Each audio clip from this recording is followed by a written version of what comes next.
حضور غوث پاک رضی اللہ تعالیٰ عنہ کو سلطان سنجر سلجوقی نے خط لکھا کہ آپ کی طبع کے درس دے دے یہ جا آپ دے شایا نشان نہیں 11ویں شریف کا درس قرآن ہوں گے ہزارہ لوگ اکٹھے ہو گئے اور اسے فقیرانہ طریقے دے نال کہیں لے باون دی جھیں پوریا نہیں تھے کہیں لے پیون دا پانی پورا نہیں تھے کہیں لے کوئی مسئلہ تھے کہیں لے کوئی مسئلہ آپ اتنا ہو میرے دیوانے عام وچ میرے تخت اتے بہو اور اتنا چھترے سنجری گرا بہت بڑا اس نے چھپر بنایا ہوا ہے لوگوں دے باون واسطے تخت خود باندھا ہے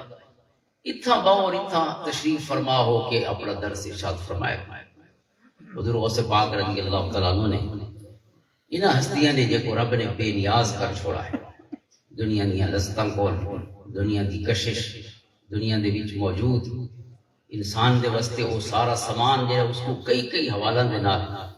کہہ لے اندے حواس کو کہہ لے اندے دلچسپیاں کو کہہ لے اندی شہوات کو اپنے پاسے چھکیندا رہ گئے یہ فقیر بے نیاز ہونے اس طرح دی ساری شان استغنا پائے حضور غوث پاک رضی اللہ تعالیٰ نے اس کو جواب لکھا لوں شیراں دی صورت فرمایا تو چھتر سنجری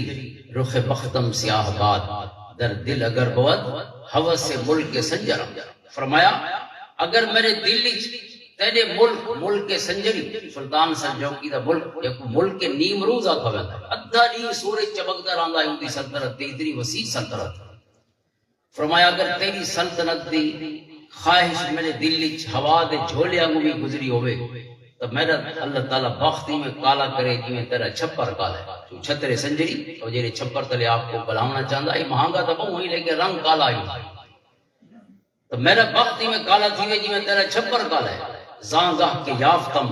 خبر از ملک نیم شب من ملک نیم روز بیک جو نمی خرم فرمایا جنہاں دیا سب کو رات دیاں بادشاہیاں ملین ادھی رات دیاں بادشاہیاں ہونا سب کو اگر ادھی ملک نیم روز ادھی نیم جی تیری ریاست تے سورج چمکدا رہندے اگر اے ملک تیرا سب کو ہک جو دے کے بھی ملنے تا سمجھ بھی نہیں گھندے کیونکہ سب کو لوڑ ہی نہیں اسا او لذتاں سناتی بیٹھی ہیں یہ لذتاں تو ود کی کوئی لذت ہی کوئی